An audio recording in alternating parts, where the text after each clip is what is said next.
Good evening, children.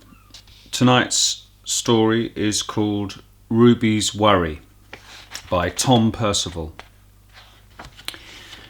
Ruby loved being Ruby. She loved to swing up high,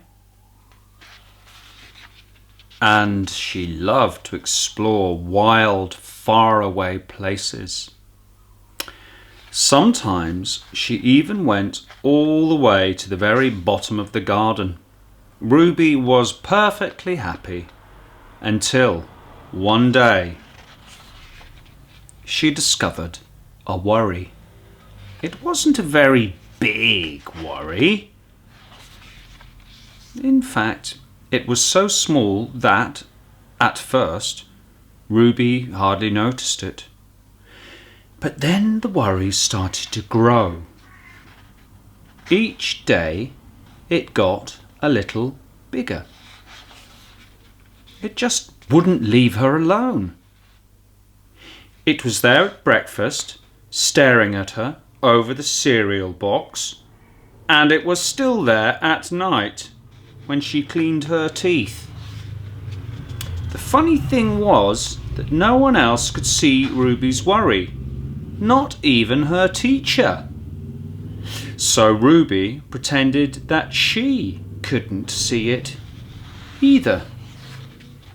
She tried to carry on as if everything was normal, but it just wasn't. The worry was always there, stopping her from doing the things that she loved. Ruby wondered if the worry would ever go away. What if it didn't? What if it stayed with her forever? Ruby didn't realise, but she was doing the worst thing you can ever do with a worry. She was worrying about it. Now, the worry was enormous. It could barely fit in the kitchen at tea time. And it took up whole rows at the cinema. The worry became the only thing that Ruby could think about, and it seemed like she would never feel happy again. Then, one day, something unexpected happened. Ruby noticed a boy sitting alone at the park. He looked how she felt, sad. And then she noticed something else. Something hovering next to him. Could it be a worry? It was. Ruby realised that she wasn't the only person with a worry after all. Other people had them too. She asked the boy what was on his mind, and as he told her, the strangest thing happened. His worry began to shrink. Then Ruby did the best thing you can ever do if you have a worry.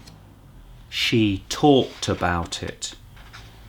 As the words tumbled out, Ruby's worry began to shrink until it was barely there at all.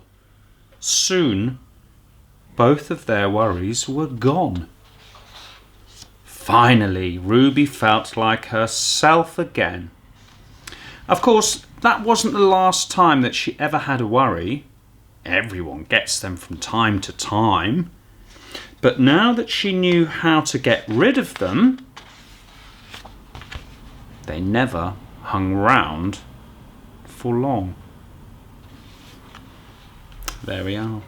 Ruby was a very clever girl, very wise, and worked out how to make her worries shrink away.